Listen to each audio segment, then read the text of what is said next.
ನೋಡಿ, 19 ವರ್ಷದ ಪ್ರಿಯಾಂಕಾ ಅನ್ನುವಂತಹ ಹುಡುಗಿ ರಾಜಾಜಿನಗರದಲ್ಲಿ ಆತ್ಮಹತ್ಯೆ ಮಾಡ್ಕೊಂಡಿರ್ತಾಳೆ. ಇವಳು MESನಲ್ಲಿ ಓದ್ತಾ ಇದ್ಲು, ಫಸ್ಟ್ ಇಯರ್ BCom. ಈಕೆಗೆ ಹಣವನ್ನು ಡಬಲ್ ಮಾಡೋದು ಮತ್ತೇನೋ BMW ಕಾರ್ ಕೊಡಿಸುವ ಆಸೆಯನ್ನು ಯಾರೋ ದಿಗಂತ್ ಅನ್ನೋನು ತೋರಿಸಿದ್ದಂತೆ. ಹೀಗಾಗಿ ಮನೆಯವ್ರಿಗೆ ಗೊತ್ತಾಗದೇ ಇರೋ ಹಾಗೆ ಮನೆಯಲ್ಲಿದ್ದ ಚಿನ್ನವನ್ನು ದಿಗಂತ್ಗೆ ಕೊಟ್ಟಿದ್ದ ಪ್ರಿಯಾಂಕಳಿಂದ 15 ಲಕ್ಷ ಮೌಲ್ಯದ ಚಿನ್ನಾಭರಣವನ್ನು ಪಡೆದಿದ್ದ ದಿಗಂತ್ ಅದನ್ನು ಅಡ ಇಟ್ಟಿದ್ದ. ಎಷ್ಟೇ ದಿನ ಆದರೂ ದುಡ್ಡು ವಾಪಸ್ ಕೊಡಲಿಲ್ಲ, ಸತಾಯಿಸಿದ್ದ. ಹೀಗಾಗಿ ಮನೆಯಲ್ಲಿ ಗೊತ್ತಾಗ್ಬಿಡುತ್ತೆ ಅಂತ ಹೆದರ್ಕೊಂಡು ಮನೆಯವ್ರಿಗೆ ಈ ಥರ ನೋವು ಉಂಟು ಮಾಡಿಬಿಟ್ನಲ್ಲ ಅಂತ ಹೆದರ್ಕೊಂಡು ಪ್ರಿಯಾಂಕಾ ಆತ್ಮಹತ್ಯೆಗೆ ಶರಣಾಗಿದ್ದಾಳೆ.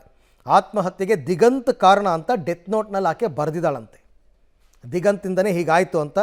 ಸದ್ಯ ಡೆತ್ ನೋಟ್ ಆಧಾರದ ಮೇಲೆ ಆರೋಪಿ ದಿಗಂತ್ನನ್ನು ಬಂಧನ ಮಾಡಿದ್ದಾರೆ ಪೊಲೀಸರು. ಮೋಸ ಹೋಗೋರು ಇರೋ ತನಕ ಮೋಸ ಮಾಡೋರು ಇದ್ದೇ ಇರ್ತಾರಲ್ಲ, ಇದು ಅದೇ ಕಥೆನೇ. ಹಣ ಡಬ್ಲಿಂಗ್ ಮಾಡಿಕೊಡ್ತೀನಿ ಅಂದ ತಕ್ಷಣ ಹೆಂಗೆ ನಂಬದ್ಲು? ಡಿಗ್ರಿ ಓದ್ತಾ ಇರ್ತಕ್ಕಂಥ ಹುಡುಗಿ ಯೋಚನೆ ಮಾಡಬೇಕಾಗಿತ್ತು.